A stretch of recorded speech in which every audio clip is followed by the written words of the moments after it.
Hello and welcome to the Good Information Project panel discussion. Tonight we're talking about housing, the problems and the solutions. My name is Conal Thomas, I'm a reporter with the Journal, and this evening I'm joined by Orla Hegarty, architect and assistant professor at University College Dublin, Lorcan Sirr, Senior Lecturer at Technological College Dublin, Dublin City Architect Ali Grehan, and Aidan Regan, Associate Professor of the School of Politics and International Relations at UCD.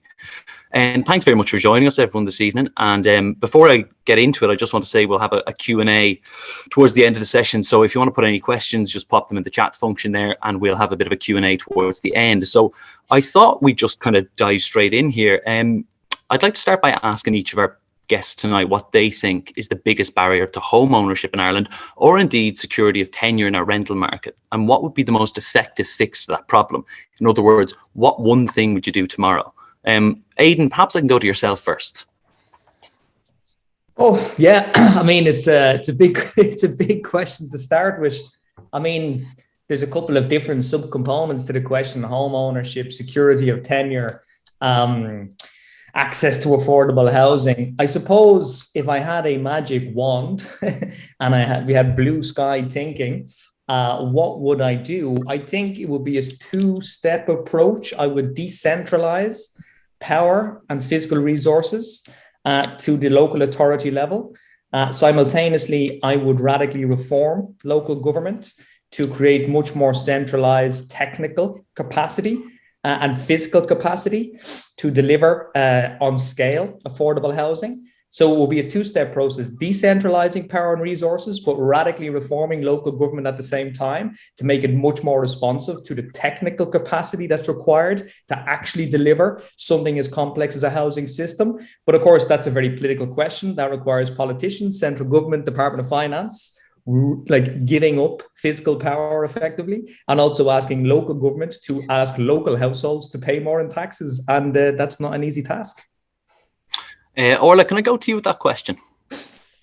One thing, I think I would start by saying that every policy has to be filtered for affordability. And we need to move away from, I suppose, lots of comments about what are the problems, what are the solutions, and look very clearly at what people can afford and work to that. And I don't mean work to it with high subsidies. I mean, start from where we are, use what we've got and do the best we can. I don't think money is being used most wisely. I don't think it's been strategically moved to solve the problem. So a lot of money has been spent on solutions for a few, and very little has been spent on a broader, longer term sustainable solution. So, patching the holes at the moment with subsidies and incentives might be solving the housing problem for a small number of people in the short term, but it's not solving any of the dysfunction in the longer term. And it's certainly not dealing with the scale of the problem. So do you think before we were even to approach, say, different policies, we need one big plan first to begin with? And would you be in favour of the government, say, drawing up a proper plan for, say, the next 10, 20 years? I'd like a vision of what success is. I don't think, even though we're 5 years into the last plan, we're just at the end of it, actually. I don't think anybody has defined what we're trying to achieve. Clearly, there are niche interests and, plans for sectors like student housing, like first-time buyers, like millennial tech workers. There are niche solutions, but there isn't a vision for what we would like to achieve in terms of what I would think would be the most people possible in housing that is suitable to their needs and that can meet those needs through their own resources without any subsidy. Lorcan, can I go to yourself? Yeah, good question to start off with, Conal. I think both security of tenure and home ownership are eminently achievable. In a very short space of time, increasing home ownership, because it's not just about that renting is bad, home ownership is good. Like the way we have set up our structures, our socio-economic structures in Ireland, home ownership is a huge part of pension planning for the state, and access to home ownership, and particularly home ownership when you retire, is a huge burden off the taxpayers and off the weight of the state later on in life. So we can achieve these with the right policy, and the issue then is, well, why haven't we? And I like to take a kind of a more macro view of this. Like a lot of what we do and what we talk about and what we discuss in housing at conferences and meetings or whatever is very much addressing the symptoms and not looking at the causes of problems. And one of the big causes of the problems is the way that policy is made. I think I don't necessarily agree with the market is dysfunctional in housing. I think the market is responding the way our markets are going to respond. I think policy is dysfunctional, and I think the way policy is made is dysfunctional. If you look at some of the last big policy initiatives over the last few years, Help to Buy, strategic housing development, shared equity, none of those are original ideas that have come from the highly paid department officials that we trust to create policy. These are all lobbyist ideas. And they've all failed. They all fail in a certain way. They suit a very niche, narrow section of the people who need housing out there, and they suit obviously the providers of these, the beneficiaries like the banks and the house builders and all that. But they don't necessarily, they aren't necessarily suitable for a large part of the people who need housing. So I have a huge problem with the way that housing policy is being made.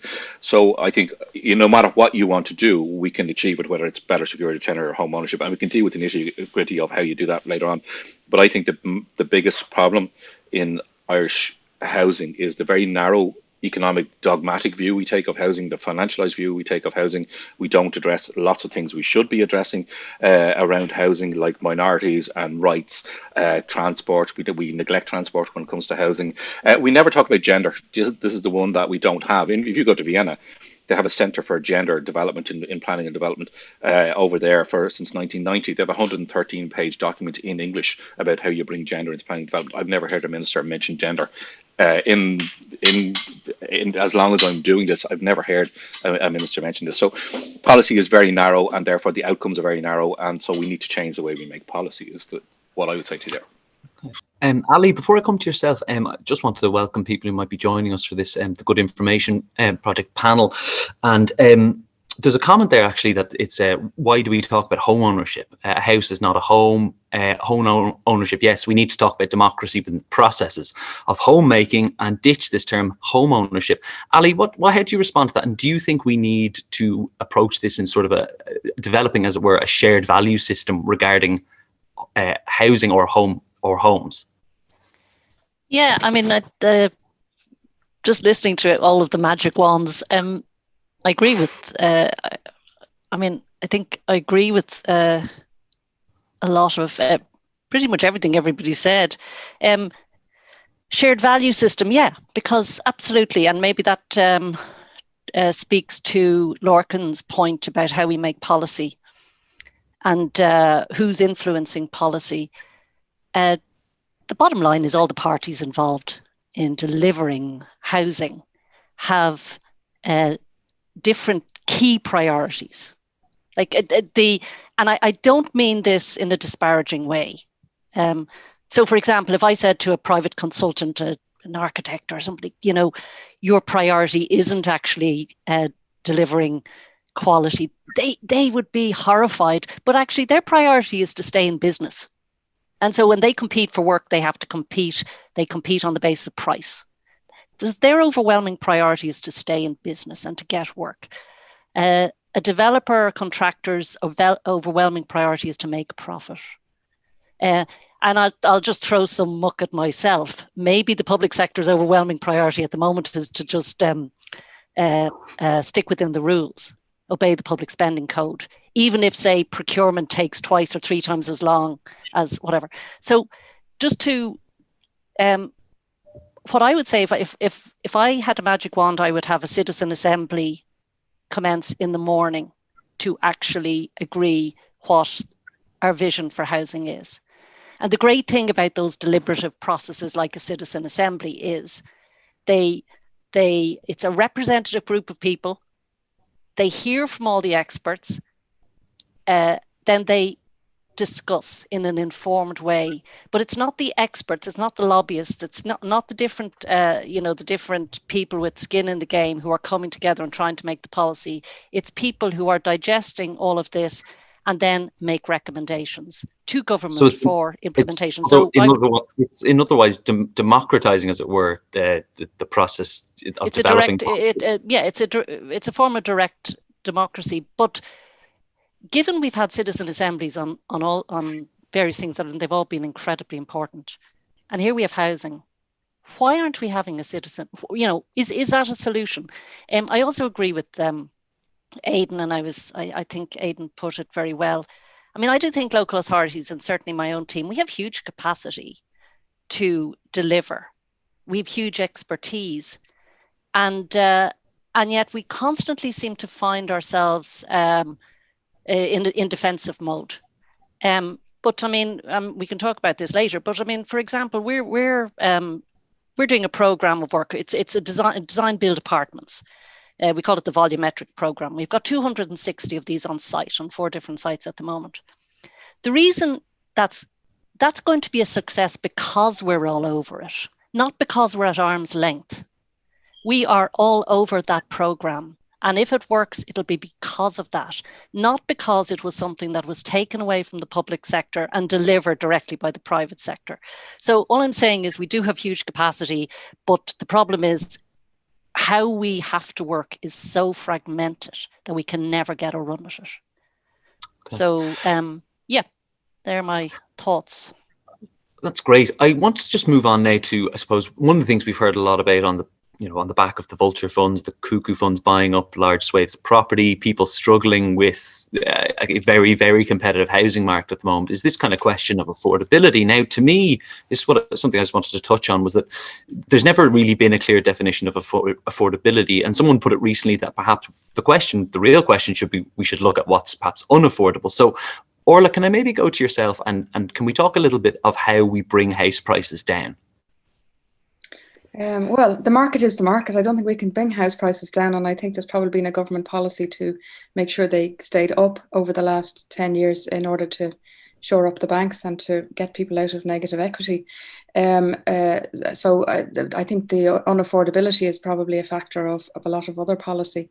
The bottom line is that the vast majority of people cannot afford housing in Dublin now. I mean, Aidan would have the figures, but it's probably 80 or 90% of people can't afford it on the salaries that they're on. And that's just an untenable situation. So when people talk about social housing being for the bottom 30% of earners or fewer, they're assuming that the other 70% can meet their own housing need, and that's no longer the case. The vast majority of people now cannot afford to live in Dublin, and that is a massive impact on the economy in terms of our competitiveness, people's mobility in jobs, pressure on wages and everything else, and their ability to save for their retirement, pay for childcare, pay for educational opportunities and everything else, spend money in the shops.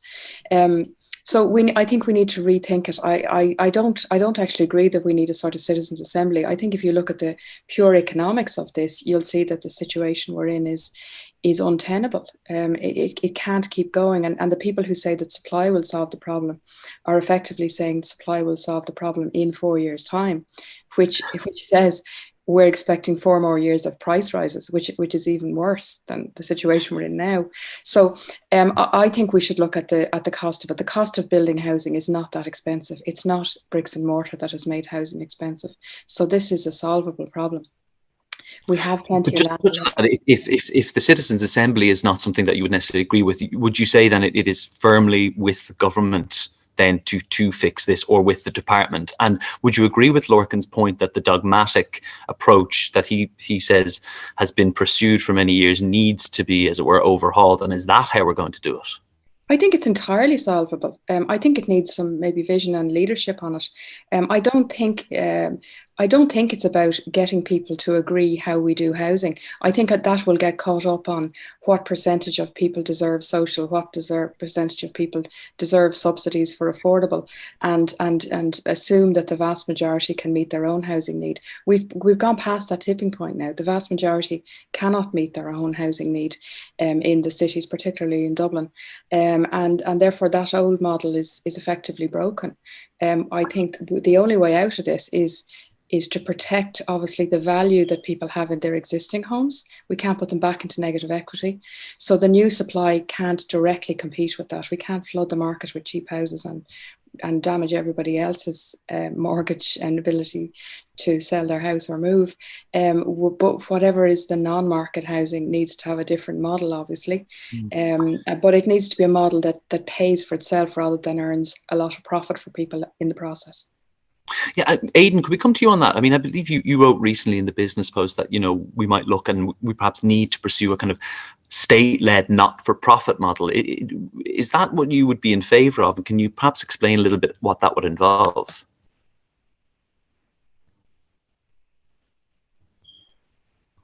It's kind of related to what Ali was saying earlier on. I mean, the research on this is pretty clear. Actually, in preparation for this meeting, I just went back and I was reading the book by Peter Hall, Good Cities, Better Lives, How Europe Discovered the Lost Art of Urbanism. I suppose that's cited in the NESC report, for example, from last year. And if you go through all the NESC reports over the years, there's no shortage of solutions. There's no shortage of an attempt to provide leadership or to encourage what Ali was saying, some sort of shared vision or shared agreement, as Rory O'Donnell would put it in NESC or previously of NESC, about where we need to go over the next 10 to 15 years and somehow get this out of the ebb and flow of the electoral political cycle. But ultimately, all the research shows that a public agent has to take the lead on this. Right? A public agent has to take the lead. And then the question, well, which public agent? And, I think the government have been leaning towards the Land Development Agency. But of course, the local authorities have to be involved. There's a Department of Housing. But it seems to me, and it's related to Lorcan's point as well, about joined up thinking in terms of policy coordination, some public sector agent has to really show leadership and take the lead on this and bring the different parts of the housing system together. And of course, a part of that is finance. And again, it's interesting to hear what Ali was saying about kind of the public sector perhaps being bound by abiding fiscal rules and making sure that they don't spend too much. And that's interesting to me because clearly the public sector is going to have to show the lead on financing, because households can't do it because they don't have access in the same way they used to in the past in terms of liberalized mortgage markets. The lending rules are in place for a reason. They put kind of they mitigate against rising house prices, and it's there for good reason. Therefore, there's a reason why institutional investors have stepped in. They've got ease of access to international capital, global finance. The central banks of the world have made money readily available to the banking sector, to private financial funds. There's lots of cash floating around the global economy. The government, the state, has unprecedented access to that capital.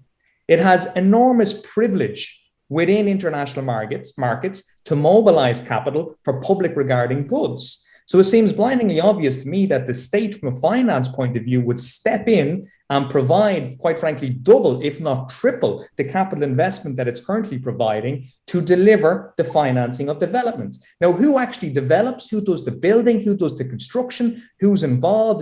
What's the role of the LDA? What's the role of local authorities? We could get into those practicalities. But if the kind of response is, well, the money's not there, we don't have the finance, we have to follow, that's just not true. The money is there if the government want to use it. It does require a bit of a shift in thinking in terms of how we measure public debt, how we use debt to GDP ratios, and we focus on the interest rate. We need to have there's all sorts of different national accounting statistical things that need to be done, but fundamentally, the finance is there. A public agent has to go after it, and a public agent has to show the leadership on this. Simple as.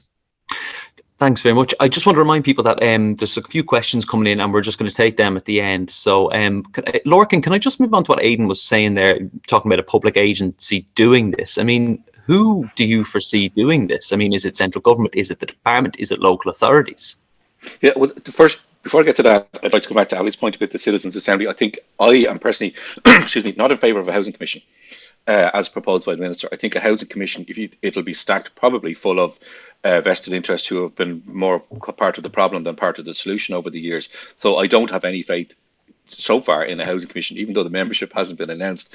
If going on a track record to date, I would have be much more in favour of a citizens' assembly, and that's by getting a cross section of 100 people from the state, we get a much better sense of a shared vision, rather than what lobbyists want, what developers want, what homeless services want, whatever.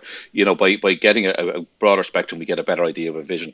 And one of the problems we have with this, and this is leading to the answer, Conal, one of the problems we have with this is that if you look at your house, your apartment, your flat, or wherever you live, and you look outside, you'll see footpaths, you'll see street lighting, roads, white lines, bus stops, buses, all that kind of stuff, sewage, water, everything there.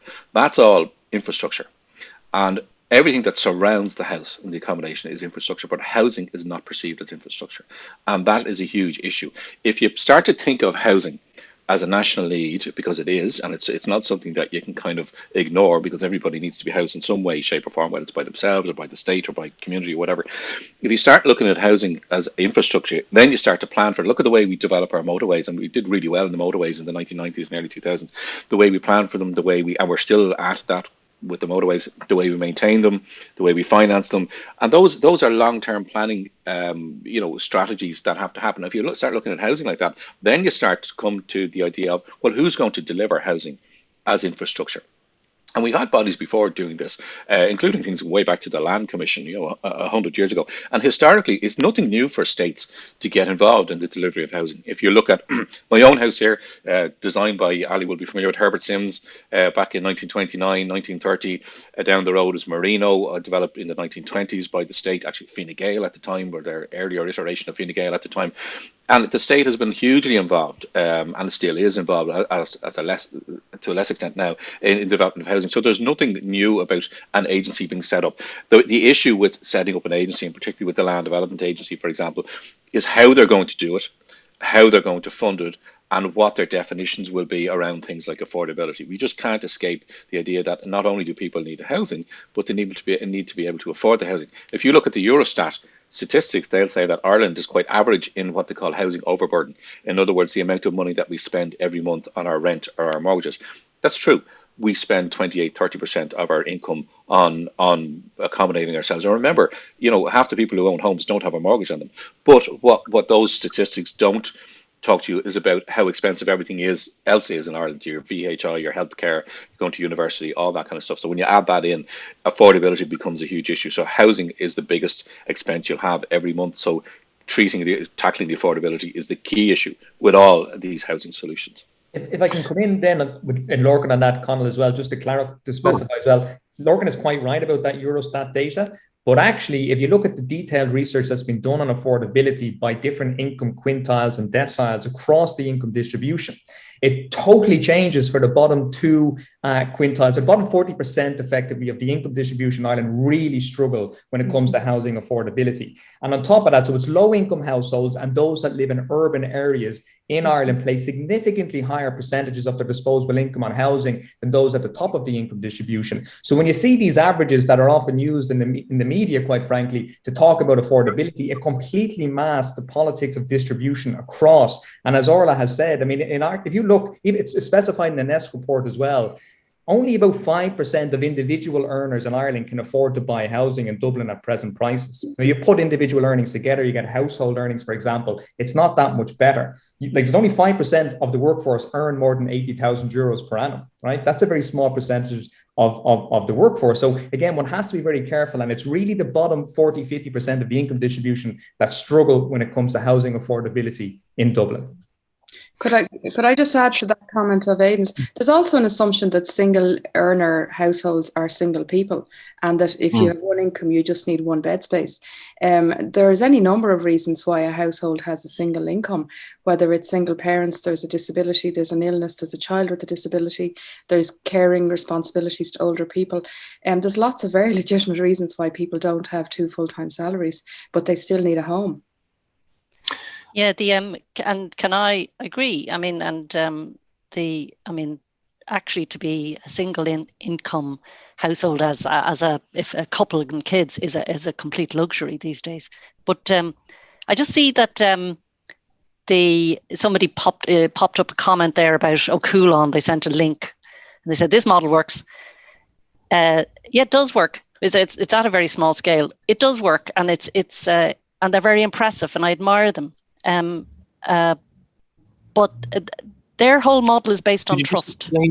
Sorry, Coulon, it's a housing cooperative type model where O'Coulon basically produce homes for people who want to who are in need of housing and sign up to be part of this community. But they will pick their whole model is based on trust in terms of development, in that they work with a design team that they know. They don't have to go out and publicly procure this design team, because they the money they use is private, because it is ultimately private. They are disposing of these houses on the private market, so they are private, but they are very affordable. So they don't have to use public go by under public procurement rules.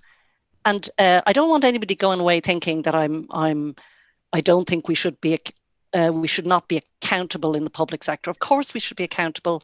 We are spending people's money. We are spending taxpayers' money. We need to be absolutely, governance and oversight and transparency is fundamental to what we do. I'm not saying that, but Hugh Brennan of O'Coulon will very openly say, look, we don't need to use public procurement rules. We can work with the people we want to work with. So they work with a good design team, they work with a builder he trusts. And then they say, we know we are not going to be in an adversarial position with our builder. We're not going to be facing claims all the time. We're going to keep our profit. As an organization, they keep their profit to something like 5%, and they are able to deliver affordable housing. So they have a value system that's based on trust. I mean, I get Orla's, completely agree with Orla. It's like, God, are we not gone beyond the point where we need to discuss whether or not we need affordable housing in Ireland? But I actually do think we kind of do have to find a way of having some kind of meeting of minds as to the fact that we do need affordable housing in Ireland. And there isn't, so we don't seem to have... Talk a little bit about, Ali, about the O'Coulon model. So would you be in favour of, say, scaling that up massively nationwide, for instance? Yeah, and I think there should be, I do agree. I don't have the answer. And you asked me this question, Conal, when we were talking a few weeks ago. And I said, I really am at a point where I wonder, do we just need to have a national design and construction agency? Do we not? Which is pretty much what Aidan has just said there, because the fact is, and for somebody, a politician might turn around and say, "Oh, that's never going to work." But the fact is, what we're doing at the moment isn't working. So we need to do something dramatically different. We have to find a way of turning housing into something that is actually just a right. It's a necessity. It's an economic necessity. It's a social necessity. It's fundamental to our well-being as a country, and therefore we need to find a way of providing housing. Just like nobody disputes the fact that every child has a right to a primary and secondary school education. Nobody disputes that. And we provide that. So I just think we are at a point where we do need to do something quite dramatic, but possibly the only way we are actually going to come to the conclusion that any sane person knows we have to come to is actually through some kind of a neutral ground, some kind of a forum which is has a good reputation and may actually be able to discuss the issues honestly. Well, while we're on that point, I was going to bring this up later, but it might be a good point to talk about it. There's been some discussion lately about this constitutional right to housing. Obviously, it's been something that has been on the cards or being discussed for many years. Just a bit of background, I suppose. The Fianna Fáil Senator Shannon Group put forward a private member's bill to ensure that there would be a right to housing inserted into the Constitution within the last 18 months. Now, proponents of this would say it would make a massive societal statement, as it were. Probably not dissimilar, Ali, what you're saying about a citizen's assembly and whatever may come out of that. The argument against it, I suppose, is that there's nothing currently really stopping policy being changed by the government and pressing ahead. So, Orla, I might ask you, what are your thoughts on a constitutional right to housing? Would it make a difference, or would it kind of be a pointless exercise? I wouldn't claim to be an expert on the legalities of it and how it would be implemented. I think somebody else will answer that, maybe Lorcan could answer that. But what I would say is that, like, we live in a republic, we make decisions on shared values. like, nobody argues here that people would have a right to education. We feel very strongly about that. Nobody argues that people would have a right to medical care. We're not a country where we exclude people from medical care if they don't have money. That is our value system. And I think if you talk to anybody, nobody believes that anybody should be living on the street or in a tent or in unsafe conditions where they die 20 years early because they're in appalling housing. So in terms of our society and values, I think it makes sense. Now, I'm not going to comment on what it would mean in reality in terms of change or implementing policy. Maybe somebody else could pick up on that. Lorcan, you might be able to pick that up, actually. Yeah, sure. So this has been knocking around for a good few years, this idea of putting a constitutional right to housing into the Constitution. Of course, it gets picked up regularly and misinterpreted as that would give everybody the right to a house. And of course, it wouldn't give everybody the right to a house, not at all. About 81 countries around the world already have a constitutional right to housing, or a right to housing in their constitutions in one way, shape, or form. The way that we would propose to do it would be proposed to do it here. Now, we have signed up various European charters over the years since the 1970s, and in most of them we have not ticked the box when it comes to housing and the rights that we're going to afford to our citizens under these European charters around housing. We've unticked that box or left that box blank. So this would be pretty much a first if we went along this road around putting a statutory framework around rights to housing. The idea of a right to housing in Ireland and the way it would probably, now we have to wait to see, like, it's all very well talk about the right to housing, but we have to see the wording of what an amendment would be. But if it came across as is proposed, and if people want to read about it, the Mercy Law Resource Centre have a really succinct paper on this, you can read all about it. What it would do, in effect, it wouldn't give everybody the right to a house, nor would it impose a duty on the government to actually house everybody. And local authorities, for example, don't have an obligation to house people who need housing, even under the 1988 Housing Act. But what it would do is it would put a floor on policy that would prevent people's access to housing being thwarted or being mitigated. So, in other words, the government couldn't introduce a policy that would adversely affect a considerable number of people's ability to access housing. So they couldn't, for example, allow rent reviews of up to 25%, for example.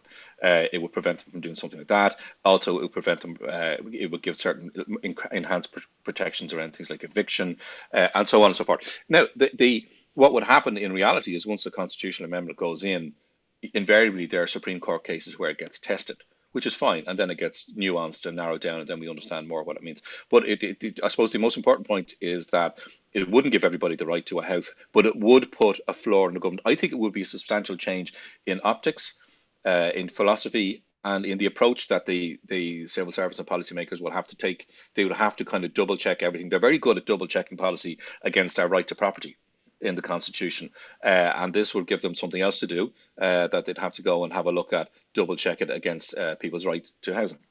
Yeah, it's interesting what you say there about almost like a test case being brought, because I believe this happened in South Africa, actually, where the government was found to have essentially not provided a certain group of people with adequate accommodation, right? Yeah, you've done your research very well, Conor, I have to say. Yeah, it was a bunch of people who were evicted from a township, and the government kind of pretty much said, you're on your own, lads. And they took a case because there is a constitutional right to housing in the South African Constitution, and they won that. So that's the type of thing that would happen. But invariably there are going to be challenges to these things from people who will be bothered to take these challenges if they feel it impinges on their own rights. So you're setting up a clash between Article 43, or the right to property, and the right to housing, and that clash will have to take part in the Croke Park, the legal Croke Park, which is down in the Supreme Court, and that's and we'll all get the popcorn and coke out that day and see what happens. But I look forward to that. There's so much housing policy is not implemented because, oh dear God, Article 43 in the Constitution. But yeah, if you really felt that, let it happen. Throw the ball in and let's see it play out down in the Supreme Court, and then we have more certainty about things. Great. Orla, I might come to yourself for the next question, and it may be a broader one. By all means, our panelists jump in at any point. But I wanted to ask, we touched there a little bit on affordability and how critical that was. But I'm wondering, can you give us a sense of what needs to happen in order to increase supply right now? Because that's something we hear about so often, but I'm not quite sure everyone really understands what exactly it would entail. Well, at the end of the day, somebody has to go out on a site in the morning and dig a hole. So, I mean, in the short term, I think we have a lot of vacancy. I think we really badly need to have a vacancy policy, which was one of the pillars of the housing plan, but hasn't been pushed to the forefront. The fastest way to get people into homes and to spread the money is to tackle vacancy. We have 180,000 vacant homes. 10% of that is more than will be built this year. And we have about 30,000 vacant commercial addresses, which again, huge vacancy in upper floors in towns. The kind of places people stay when they go on the continent to an Airbnb, nice upper floors in busy areas. We need to tackle that first. In terms of doing the work, as Aidan said, we can get the money in some mechanism. We have the land, unlike a lot of other cities that have a crisis, we have lots of land. We have lots of vacancies, so we've space in brownfield sites and to densify a bit. And we also have builders, because people can't emigrate at the moment and they won't be building offices and hotels for the next while. The blockage there is in the middle tier of the people who organise all this. We currently rely on a team of people who organise all this, who are either in the public sector, who are bound up with endless amounts of procedures and red tape, which is causing them difficulties, and most of which doesn't need to be there. It's certainly not required by Europe to be there. And also by a middle tier of people who are not, it's not in their interest to deliver a lot of housing or deliver it cheaply. They're in the interests of getting premium price and delivering slowly to maintain those high prices. The European Commission did a report before Christmas that talked about affordability of housing in Ireland. And one of the things they said is there isn't enough competition in the market. It's not construction prices or land that's making housing unaffordable in Dublin. It's a lack of competition with too few players. So we need to incentivise a new native generation of Irish SME builder developers. And as Ali was saying, they bundle things up to de-risk it for the council by giving one reliable builder a large contract. I think that in the longer term, that's worsening the problem. We need to start breaking up these sites into smaller lots, not putting all the eggs in one basket, and levering the success of places like O'Coulon, who do little and often and quickly and strategically and efficiently. We can have 200 O'Coulon type models with a bit of support, delivering if they get access to money and land. And it's not rocket science. I mean, we have school principals all over the country building school extensions at a moment's notice because they get money from the department and they're told to go off and make it happen. They hire architects and engineers and surveyors and planners and builders, put contracts in place, and with a bit of support from the department, they get it done. These aren't experienced people. So I think we have all of the pieces of the pie. The problem is at the moment, how they're used and whether they're used and how quickly are in the hands of people who are not incentivized to make it happen. Or not Ali, sorry, did you want me to pick up on something in particular? I just wanted to maybe touch upon what Orla was saying there in relation to what you referred to, I suppose, as blockages in terms of the public sector and presumably local authorities delivering land. I mean, would a lot of your time, for instance, be taken up, or your team's time taken up with site inspections, with, making sure contractors are, above board and making sure they're carrying out their work properly? Right? Yes, the answer is yes, Conal. We do spend an awful lot of time. Just to pick up on Orla's point there about delivering in smaller lots, there is a place for this. I remember in about it was 2015 or something, we were in with the housing manager at the time. We went to Amsterdam to just look and see what they were doing with housing, and I think their plan for the following year in Amsterdam was to build 5,000 homes, and 500 of those were going to be delivered using this small lots thing, this small lots approach. I mean, literally selling off plots. I mean, now Amsterdam has particular advantage in that the city owns all the land and it leases it to developers. So they do have. It does put them in a very strong position, and it obviously has been a source of revenue for the city for decades and decades.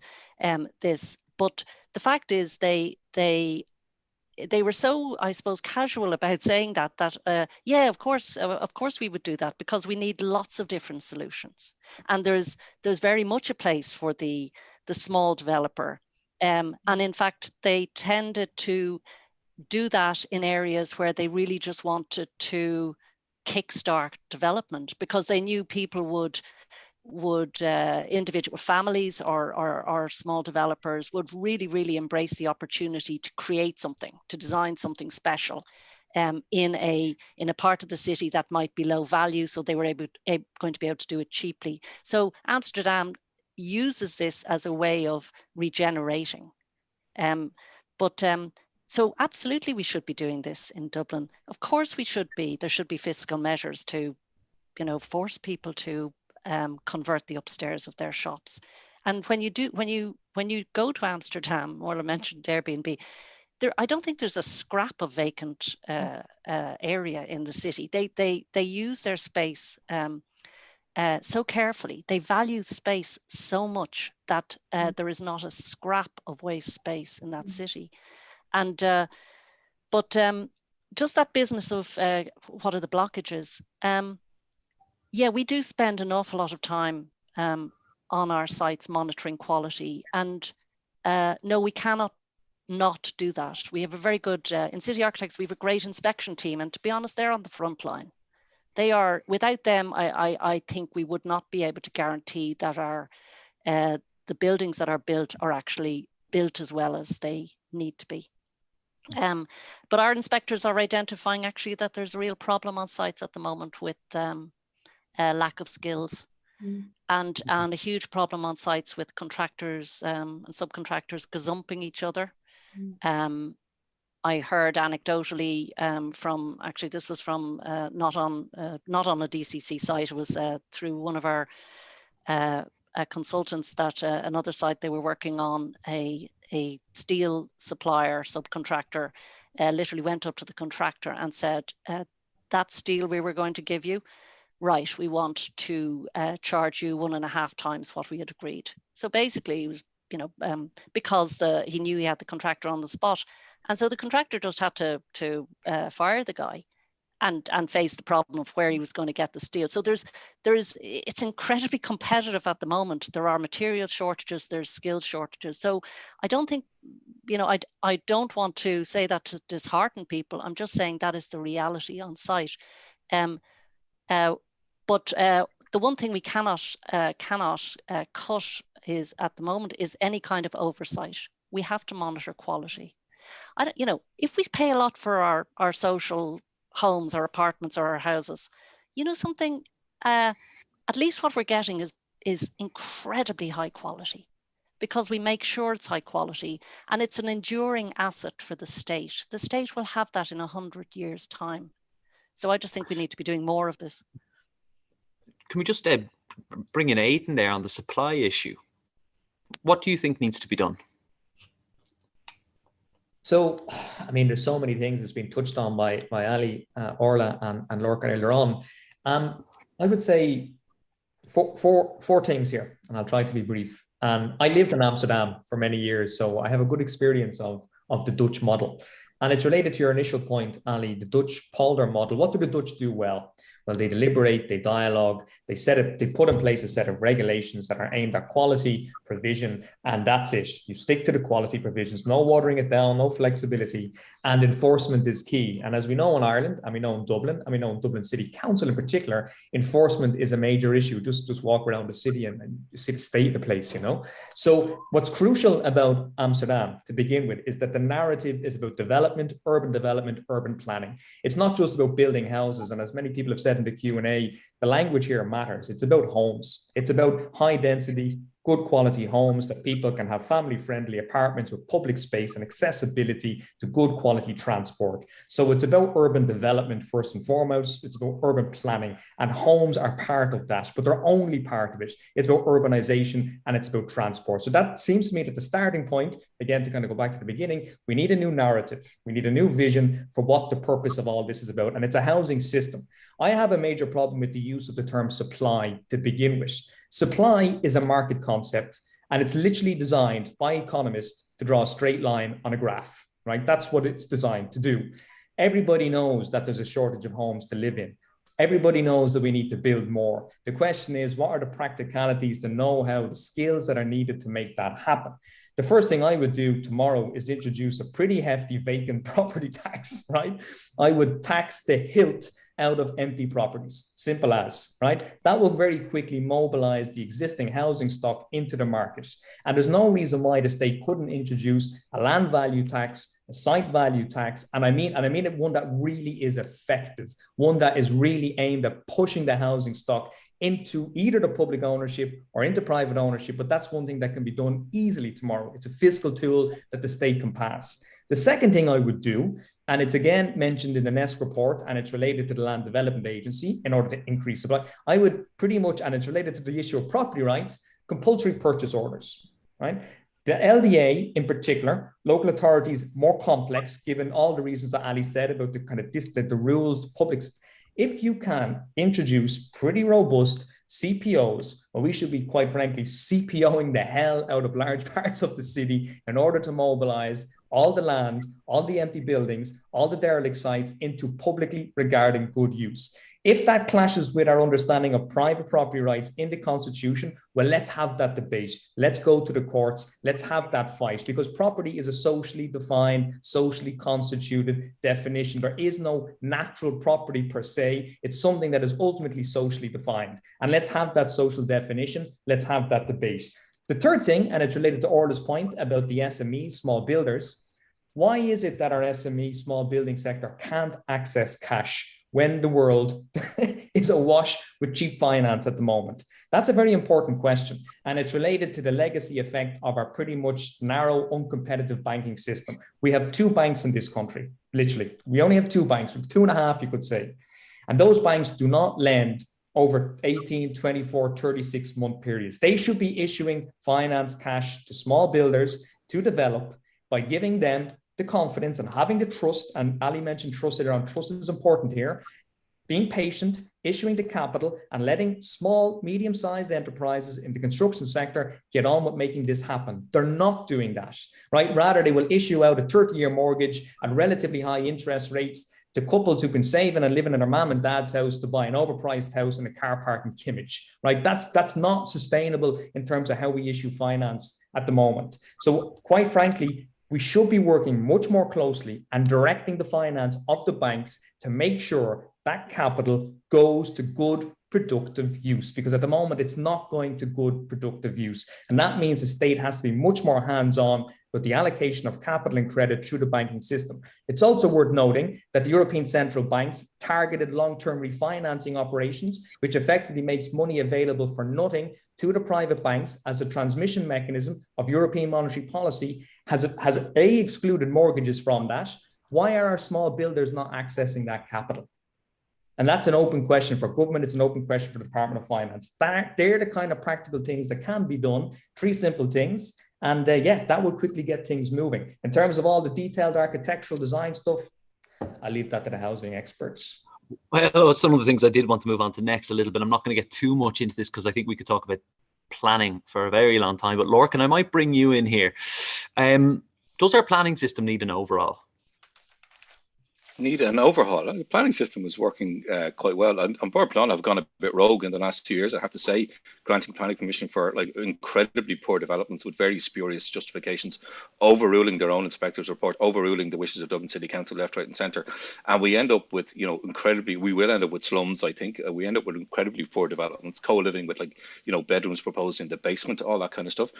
And we have, you know, at the back of that is lobbying to get the strategic housing development through, so that developments of over 100 units go straight to An Bord Pleanála. Someone referred to me today to An Bord Pleanála as on board Stamp-Ala, because they seem to be rubber stamping nearly everything that goes across their desk. So An Bord Pleanála needs an overhaul without a doubt, and it needs to get some, I think, fresh blood in there who will uphold the concept and principles of good planning development. Not every planning application is necessarily a good one. Before we go do that, can I just enlighten some of the people who are with us here this evening about the whole supply thing? And I don't like talking about supply either, because we get bogged down in it. But out of the 20 or 21,000 houses that we built for the last 2 years, people may be surprised to learn that only about 7,500 of those come to the market every year.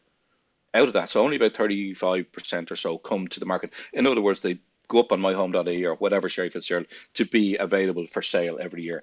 About 25% of all houses every year are one-off houses. So our country cousin friends building bungalows, or in Dublin as well, whatever, one-off houses around the place. That's usually, and typically, and has been for a long time, in around a quarter of all houses. Social houses, again, social housing built and bought in around 5,000 to 6,000 houses every year for the last few years. And then you're at the funds, these institutional funds that everybody's gone mad about, over 3,000 units a year, about 15, 16, 17% of the housing output goes there. So very little of what we build every year is actually coming on the market. And before COVID, just before COVID, house prices were beginning to level off at 7,500 houses coming to the market, which for the economist, that would, and I'm not an economist, that would suggest that supply was meeting demand at 7,000 or 7,500 houses a year. So where are we getting these figures of like 48, 50,000 houses a year I that think we the need? government has said the government has said we need 30,000, I think. 33. 33 up to 2025, and we're due to deliver 12,500 this year, I think. Yeah, what you get various estimates of housing needs. So some are 12, and the highest I think is 48,000, right? And in between there are various bodies. The state agencies tend to err on the lower side because they tend to not have an agenda, and the funds and the lobbyists and that will argue for higher ones, because the higher the number, the more panic you can express, and more pressure you can put on the minister. So the demographic demand is very different to the market demand, and there is a disconnect between the number of households that we need to house and the number of houses that the market can provide or is willing to provide every year. Because remember, builders stop building when new house prices fall. So as soon as house prices stable off and go like that, so housing supply is going to stop. So who is going to bridge the gap between the demographic needs, the number of households that we need to house, and the number of houses that we're outputting every year? And the answer is probably going to be the state in one way, shape or form. The planning system, I don't think the planning system itself needs an overhaul. What we're intent on doing is very much following the UK Tory party system of diluting democratic control and massively diluting public participation, the ability for councillors who represent us and indeed ourselves to participate in looking at what's going on in our community. And quite often, people who make observations, not necessarily objections, but observations to planning applications are, they're berated by these kind of loonies on the kind of YIMBY, yes in my backyard kind of side of things, who kind of have this assumption that every development is a good one. So there's 500 apartments going up a half a mile away from me here, and I kind of think, oh, where are they going to register with a doctor? What's the bus stop going to look like in the morning? The buses are already full coming in here in every morning. Where are they going to get on a bus? The idea that there's no car parking, they'll all be on bikes. Just because there's no car parking doesn't mean that people don't have cars. There'll be cars fired everywhere up in the housing estates around those new apartments. I don't think the planning system needs an overhaul. I think what you find in civilized places is that you get what's called co-creation. You get more participation and earlier engagement, and that solves all the problems then. So right now in Bord Pleanála, because they're complaining about all the judicial reviews that have been taken against their poor decisions recently, they have lost 85% of all judicial reviews taken against them about strategic housing developments. Either they've conceded or lost them, mostly because they were just bad decisions, material contravention of Dublin City development plan. That's bad policy. That's, the planning system itself doesn't need an overhaul. The people who are maybe implementing it, particularly at the highest level, maybe need an overhaul. Okay. You could say, sorry, I sound like a stuck record, but you could say that a citizen assembly is a way of co-creating policy. It is a form of collaborative planning. I kind of, to that question, does the planning system need an overhaul? I don't know. And listening to what Aidan said as well, all of these sentiments that we talk about, sustainable development, densification, all the rest of it, creating livable cities, that's all over our policies. That's what all our policies say. The problem seems to be implementing it in practice, and that's where it seems to kind of fall down. That one would be forgiven for thinking that it was just basically rhetoric. What we definitely are missing big time, to use that phrase, overused phrase, joined up thinking. We are missing it big time. We don't look at so for example, I mentioned before this program we have, our volumetric program. It's effectively design build, using design build contracts to build what are system build apartments. They are very well constructed apartments, but many of the components are constructed in factories and brought to site, but they are first rate, okay? We're not talking about porta cabins. 4 of the sites will be finished. People can see them for themselves. They'll be able to see them in 6 months. And the fact is, so we've been asked, why don't you just do more of that? Well, because nobody has looked at it at a kind of funding level to say, well, actually, the only way that kind of program works, because of the way the way these homes are delivered, the only way it'll work, the only way contractors are going to be interested in doing this kind of construction is if there is a certainty. If there is certainty and there is scale, they can do it at scale, because they have to invest so much in the system build part of things, and because the housing market in Ireland is minuscule compared to what might be happening in Europe or the UK, where they do a lot of system build apartments. Even contractors, system build suppliers who are actually based in Ireland, they're not supplying the Irish market. They're supplying the European market. They're supplying the UK market because there is a certainty of supply. We can't. So when a councillor asked us recently, why can't you just do more, ramp up that programme, ramp up the volumetric programme? Well, we can't, because the way we are forced to work is every site has to be considered individually, separate planning application, separate design, planning application, tendering processes. And that is not a way to start generating any kind of certainty to make a contractor look at that and say, you know something, if I stick around here, I'm in with a chance of tendering for hundreds of homes. So the department may be thinking, or our ministers thinking, that this volumetric program is a solution and can be ramped up immediately. The technical aspects, yeah, sure, can be delivered. It's actually the whole way of procuring and funding housing projects that needs to be looked at. That's what needs to be fixed. I have a few questions here actually for the panel. Orla, I might go to you on this one if that's all right. It's from Ashling in Switzerland, and she asks, why are we not building higher? She says, nowhere in Europe can everyone afford a house and a garden, let alone are apartments better for the climate and solve the public transport issue? Well, I think it goes to the heart of a narrative that's been sold to people very easily, which is that if we build higher, housing will be cheaper and we'll have more of it. That is based on 2 flawed assumptions. One is that we don't have enough land, and the other one is that if you put more homes on a site, they're cheaper homes. Neither of those are actually true. There's a sweet spot about building where you get the best use out of the land, but you don't start building to the height where it becomes very expensive to build. You know, you forget that if you live on the 10th floor, every litre of water you use has to be pumped up to you. Every apartment that's on the 9 floors under you has to have space for your drainage to go back down and for your electrics to come up and for everything else.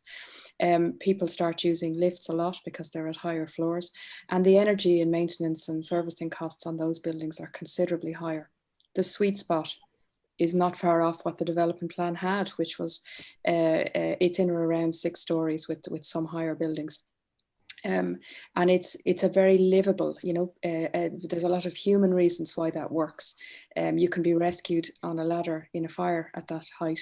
You can make eye contact with people on the street and you feel connected. You're living within the tree line of what mature trees grow to in Ireland. There's a lot of human reasons. We're also really far north. So when you have buildings that don't go much higher than that, your street still gets sunlight, and you don't get windy, windswept, overshadowed places that are damp all day. Which are not very pleasant to be in outside. So there's a lot of reasons why the city plan had a certain density, a certain height, a building height. It was also to respect the historic character. When people travel around Europe, they'll see that the cities they really like have a grain to them and a you know, a sort of roofscape and a line that works. Looking at American and other car-driven cities that have a really, really high centre and then a very big sprawl around them of very low-rise buildings is not what we should be aspiring to. It's not the city we want. And in fact, those cities generally have very, very few people living in them. High-rise is very expensive. And if you look at Ireland for for the last 20 years. We've only had, I think, 10 buildings over 50 metres that were viable to build in the last 20 years in Ireland. Now, if there are other sites where 50 metres were allowed in all that time and they were never viable because you had to have an end user who was going to pay 5-star hotel prices or premium corporate offices or penthouse sales prices. So the evidence is there that it costs a lot of money and the returns have to be huge. That's not going to provide housing for ordinary people who want affordable housing. Yeah, apartments are more expensive. Orla's right. Apartments are more expensive to build than houses, though there is a sweet spot, and it is about 6 stories. Actually, 6 stories are the sweet spot for emissions as well. If you're thinking about sustainability and climate action, once you get into tall buildings, they actually start to be quite energy intensive in how they're used. So it's complicated. Nobody's saying it is very complex, this issue, but the fact is, tall buildings, skyscrapers are not the solution. Do you think that the argument of the discussion in recent years, Ali, has been oversimplified, where people say, "Well, just build up"?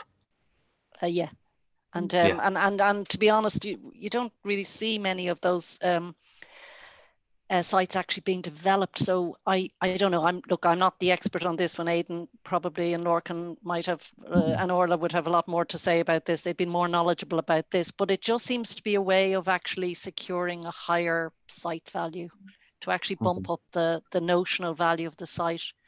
And we kind of were here before, weren't we? We were.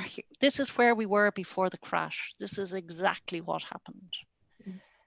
Where people were just bumping up the notional, what notionally could be built on that site, and none of it was actually built. I also think, Conal, if I can come in on this, Yeah, absolutely. I also think there's a lot of confusion about what's meant by high rise. I could be wrong, but I have a feeling and an instinct that a lot of people who say we should be building more high rise, and when they make reference to other European cities, they're not actually referring to kind of skyscrapers, New York style, really high, let's go London. I think actually what they're often referring to are 6-7 stories, which would be typically normal. I mean, my wife is from Tarragona in Spain, go there all the time. I know multiple Spanish cities very well. There's so many 6-7 story buildings, but they work, and they only work, A, because they're family friendly, and therefore they're designed to actually house and accommodate families. And B, they're usually integrated into pretty large public open spaces. So you can literally look out your balcony and watch your kids in the playground in the shared space that's between the blocks. So it is very much a different housing stock, a different design. I think when people are thinking we should be doing what other European cities are doing, it's more actually like that. And I have a feeling that maybe Orla, Ali would not necessarily disagree with that. I think I would share, we don't really need to be going for the 25, 28 story type high rise. If you want to have a special development zone for the kind of IFSC and if it's purely for business purposes, maybe, right? If you want to just kind of, I wouldn't necessarily be opposed to that. So I'm not necessarily opposed to high rise if it's for that particular purpose, if it's for really for that area. But in terms of housing, family friendly apartment blocks, most of Europe really goes 6-7. That's what makes it sustainable. I have another question here, Lorcan. I might go to you for this one. Someone has written in to ask, do we need to have a ban on temporary or permanent on politicians who have vested interest in properties as landlords while also being legislators? That's a good question. Yeah, I'm just going to say one thing before we get to that one, right? Like I did the last time. The argument about high rise is for high rollers is generally the way I kind of phrase that. And Orla and Ali have explained all that kind of stuff. But there's a lot of hypocrisy out there from cheerleaders around things like high rise. You'll tend to find that the people cheerleading the high rise live in low rise. The people cheerleading the renting are all homeowners. The people cheerleading really high, ultra high density are living in kind of low or middle kind of density houses themselves. And it's okay. There's a very much a kind of classist kind of thing going on there where it's okay for other people, but I wouldn't do it myself. And I think we need to expose, or at least acknowledge and identify, that there's a huge amount of hypocrisy from A, uninformed people, but B, the people who should know better around what they're supporting. And high rise is not the solution. The 6-7 stories, I'm very familiar with Tarragona as well, where Aidan's wife is from, and the 6-7 stories is beautiful. And it works because you don't have Paddy Power aspiring a Chinese takeaway on the ground floor everywhere.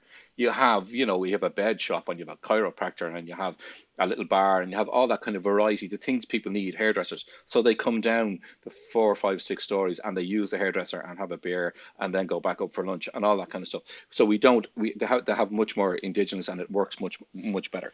The question around politicians is, and should they be legislators, I think speaks to a broader issue of governance. And governance around housing and planning over the last years has been considerably diluted. There are numerous examples of, and I had notes of it here earlier on, there are numerous examples of poor governance happening. Even a couple of weeks ago, we had a huge German rental fund come into Ireland and met with the Land Development Agency, senior department officials, the housing agency, all these, the great and the good. And I've seen the presentation that they gave, incredibly dull, 18 slides of facts and figures and all that kind of stuff, that they were looking for from the Irish government, changes that they were looking for. There are no minutes taken of that meeting. It's not on the lobbying register because the people who were at the meeting aren't what they call DPOs, designated public officials. So it doesn't have to go on the lobbying register. So you have a huge amount of meetings like this. You have An Bord Pleanála, sorry to go on about it, but An Bord Pleanála in 2019 going off to London to meet the developer Sean Mulryan and Ballymore Properties. There was award-winning social housing 100 miles up the road. They didn't go and see that, but they went to look at co-living developments in London.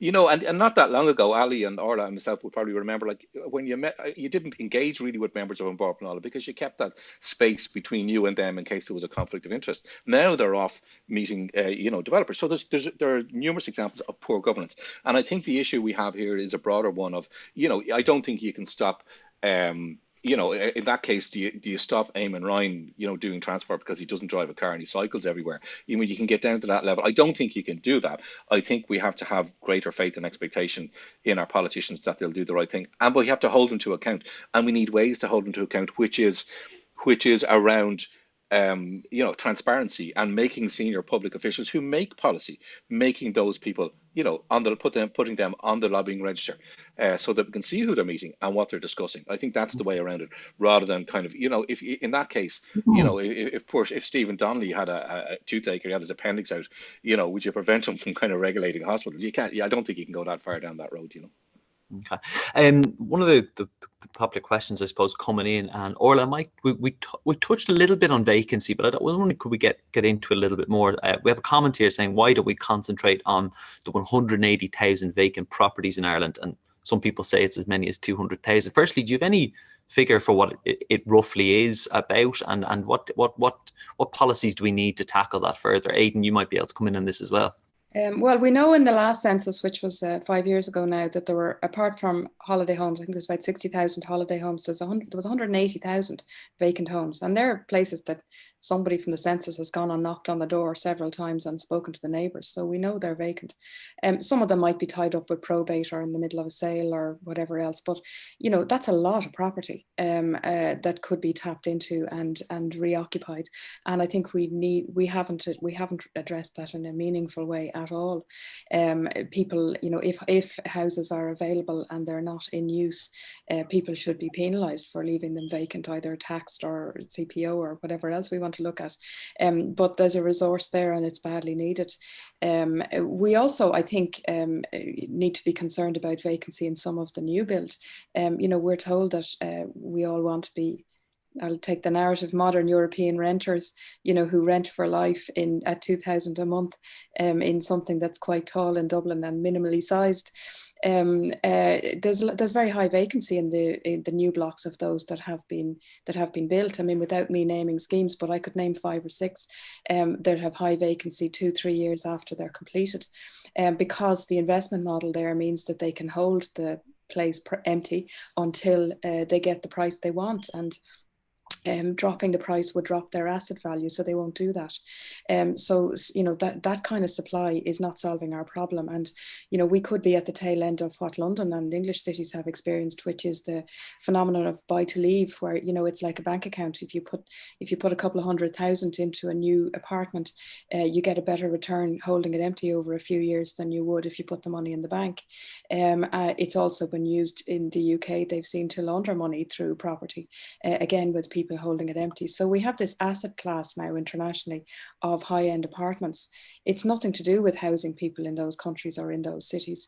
And Ireland doesn't have any restrictions on people from abroad owning property here. So we're wide open to that. And we also have quite weak tenancy laws, which makes it quite attractive to people who want to invest, because they know they won't be stuck with tenants for life or have rent controlled on the property, and it'll keep going up every year.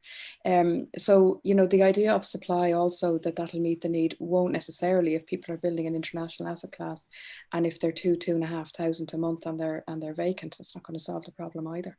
We need to tackle that firstly. Yeah, can I just come in there quickly, Conal, for 1 second? People might be Yeah, surprised to sure. know, just to reinforce Orla's point there about the buy to leave. So that's people buying properties, leaving them there, coming back when they've gone up in value and selling them again. You make more money there than you do leaving your money in the bank.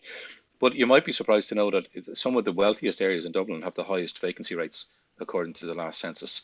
So it's not the places that people would automatically go to, the more impoverished areas. It's actually the wealthiest areas that tend to have some of the highest empty house rates, and which would kind of reinforce Orla's point that their housing is increasingly being used as an investment vehicle rather than the homes that they should be used as.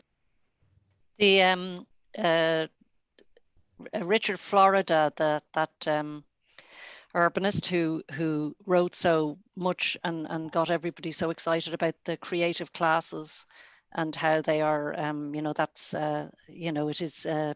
Cities are built, successful cities are built on the knowledge economy, and the fact that creative people are drawn to live in cities, and that therefore that makes the cities prosper economically. He's actually turned around and just said, actually, this whole thing of focusing on gentrification as a great thing for cities and attracting creative people into cities seems to be almost he acknowledges it himself. It's spun out of control, and he calls it the new urban crisis. This idea that some cities have become that were so phenomenally successful in attracting people to the cities have actually become just bland, full of vacant properties. And he quotes Jane Jacobs as saying, even rich people will eventually get bored with bland, vacant cities. So really, it's actually, it is incredibly important for our well-being as a society that we actually find a way of making sure that doesn't happen to our cities and in Ireland, and we find a way of making housing affordable. What I can't understand is the apparent lack of transparency, and the lack of understanding as to what constitutes what's affordable and what constitutes quality. Even at a very basic level, when properties are advertised for rent, they're never. You don't know how big they are. You don't know how many square meters are in that apartment. So do you think that needs to be tackled through, say, legislation, Ali, then, for instance? I just don't understand why our rental properties aren't advertised at a cost per square meter. I just don't understand it. Why not? And instead of the way we describe things and we sell things, one bedroom, whether that it's a one bedroom, one bathroom, and it doesn't seem to matter whether that 1 bedroom, 1 bathroom property is damp, miserable, cramped, no sunlight, etc., or whether it's actually pretty decent 1 bedroom apartment or whatever. No, we just even something like that would immediately throw some light on the situation, and people could start getting their heads around how much are we spending on rent. How much does it cost to rent a property in Dublin? Is it €60 per square metre? Is it €100 per square metre? I know the Vienna housing model gets referenced a lot, but I remember when the people from Vienna City Council were over, and I did ask that question. I said, well, how much does it cost to rent? What is an affordable rent for the Vienna housing model? And they said, oh, I think it's about €10 per square metre. All I can tell you is there is not, no, I mean, asking somebody who's renting, you know, and they will say, oh, yeah, it's 50, it's 60. The fact is we don't know. Yeah. And why don't we know? That speaks to a bigger problem we have, Ali, around data, and we're not good at data, particularly in housing. Like it's a few years ago now that we took on Simon Coveney around how many houses were being built every year, and he was overestimating by about 25-30% every year, and eventually Owen Murphy gave that job took it out of the hands of the department and gave it to the CSO. But also things like when you go back to the vacant housing issue, right? One of the problems that councils have around vacant housing is finding out who owns them. We don't, like, it's very hard sometimes to find out who owns them. And the other issue, and it's the one that I get huge pushback from the development industry, is we don't, you know, the way we have a property price register, so the house that's sold down the street from me here, I can go and look at and see how much was paid for that house. We don't have the equivalent for land, right? And think of it like this. So if a piece of land is sold, we don't know how much was paid for it, right? Land is one of the key components in housing, okay? So if you take an apartment or a house, right, for sale, a new one, and it's 600 grand because, it costs 600 grand to build a house in Dublin, etc., etc. There's three components to it: construction costs, profit, and land. We know construction costs, okay? They're published every year. We have a very good idea how much it costs to build a 120 square metre house, okay? If we knew one of the other two elements, profit or the cost, the price they paid for the site, we'd be able to work out the third one. There is huge pushback from the development industry and the farmers, in fairness, against the idea of creating a land price register. And a land price register is really useful for lots of things, helps governments plan forward. But what it does, when you start to see land prices increase, it's an indication of expectation of coming down the line of what's going to happen with land and with housing prices in particular, because the two things are intricately related. And I have nobody wants to touch the idea of a land price register, especially the Department of Housing, and it's something that we really need. And it's part of that bigger picture around data, and we're very bad. And like Ali's, it's a spot on there. The price per square metre, that's a given in Germany, and it's a given in Belgium and Sweden and all those places. Here we haven't a clue. We just about know how big our own houses are. I just have one final question I might put to the panel. I'm not sure who wants to take this one, but the person asked, what policies are in place to provide housing for persons with disabilities? I can take that if you like. Yeah, Orla, absolutely. Well, I suppose in terms of building regulations, new housing has to be accessible by somebody in a wheelchair, in terms of bathrooms and door widths and lobbies and lifts and things like that. Is it adequate in terms of regulation? No, I'd say it's bare minimum. It's probably more aimed at people being able to visit rather than people to live there. But more broadly, I think the really big issue with housing for people with disability is that we've been squeezing our space standards below what is acceptable.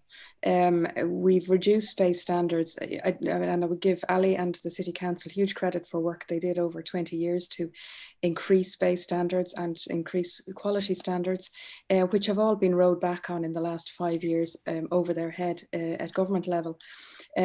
Space makes an enormous difference. It makes a difference to people's relationships when they live there, to fire safety, to ventilation, to disability, to somebody breaking their leg and having to use crutches for a few months, to somebody getting old and needing a carer or needing special equipment.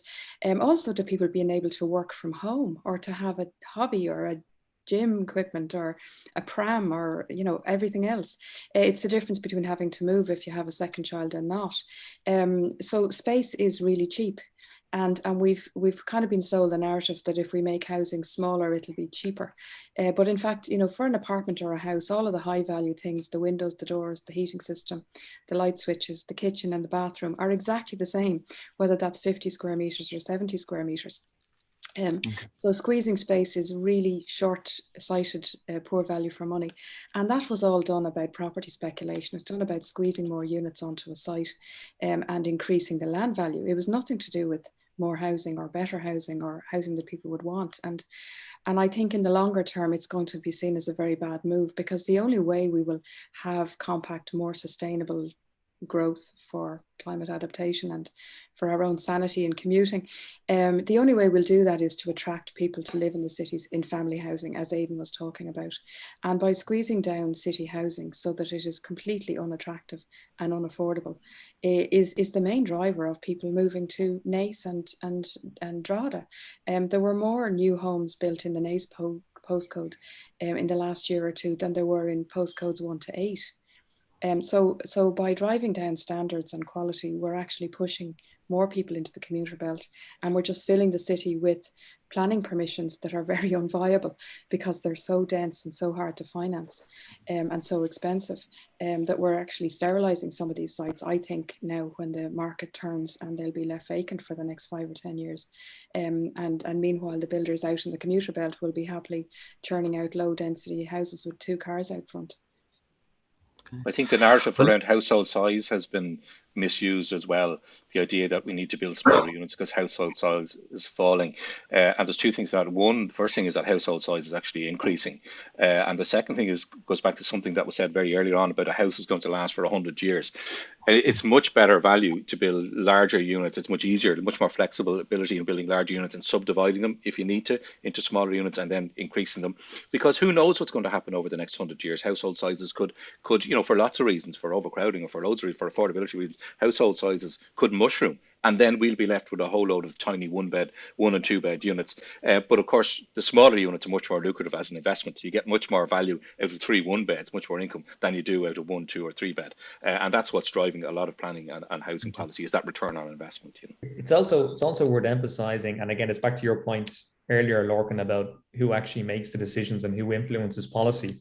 Firstly, it's typically people who are in the income distribution of the top 3-4%, right, who are used to a certain level of income that assume a certain level of private rent is affordable. It's also heavily influenced. I think this kind of small apartments is kind of functional to the kind of growth model that we have in this country, and particularly in Dublin City, which is facilitating the housing needs of single people who are moving over here to work in relatively high earning technology or finance companies for a short period of time. And yes, they probably want and enjoy and are happy to live in small apartments and pay a premium for it. So, and again, it's often younger men, if I can be quite honest about it. There's a maleness about it, and that assumes that there's a certain type of living and a certain type of lifestyle that this accommodation facilitates. And yeah, it just totally goes against the grain, ultimately, I think, of what most people are aiming towards in terms of types of homes they want to access, which is ultimately family-friendly accommodation. And I do think, and I do agree, that we have to start moving towards densification. We do need to build up. We do need to have family-friendly apartments, particularly between the canals. But all of that can only happen when it's part of a housing system that puts public transport and accessibility at the heart of its infrastructure. And I would add that we have the expertise, Ali will know this. We have a wealth of expertise in planning, transport planning, architecture and urbanism that is not what's driving policy here. It's been driven by property interests, which is why it's favouring high earners who are happy with small units who will give the best returns. If the value system underpinning housing is that it has to be profitable, you're never going to have affordable housing. The whole issue of I don't know, somebody in the chat wanted us to talk about the tiny homes movement. I'm not terribly familiar with the tiny homes movement, but I think they might be referring to tiny homes that are also incredibly creative and imaginative and incredibly well designed. What we're talking about when we talk about the reduction in space standards is where we actually seem to be at a point where where it's actually been put out there that the minimum size standard acceptable for a person to live in is 12 square meters. And I don't know how we ended up in that place. Even the Sims apartments, they were on average about 33 square meters. when they were tiny, tiny.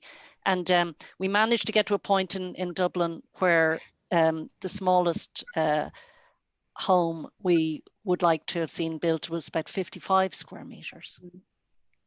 And I remember when I worked in Ballymun Regeneration, the smallest home we built was 50 square meters, and it was designed so that there was a small second bedroom, in recognition that actually people, single people who or couples who lived in these one bedroom apartments might want somebody to stay over. Might have a single parent might have a kid that needed to stay over. Maybe there was a need for a carer to stay over. These are basic needs that people have throughout their lives. And if our housing isn't flexible enough to actually accommodate people's evolving needs, then we actually have a very, I'm going to use the word, not innovative housing model. And I think that's where we're stuck at the moment. We are actually stuck in a place where there is no creativity, no imagination, no innovation, and no joined up thinking applied to how we deliver housing. Well, on that note, I think we're going to leave it there. Thank you so much for all the panelists for joining us this evening for the Good Information Project. Just to let you know, we will probably be doing another panel in the coming weeks with politicians, so that'll be quite interesting. I'm sure our panelists here might want to tune into that. Just want to thank everyone at home and for all your questions and participation. If you want any further information, I'm Conal at thejournal.ie, or you can contact our project manager, who is Brian Whelan at thejournal.ie. Thank you very much for joining us. Thank you. Thank you. Thanks, Colin.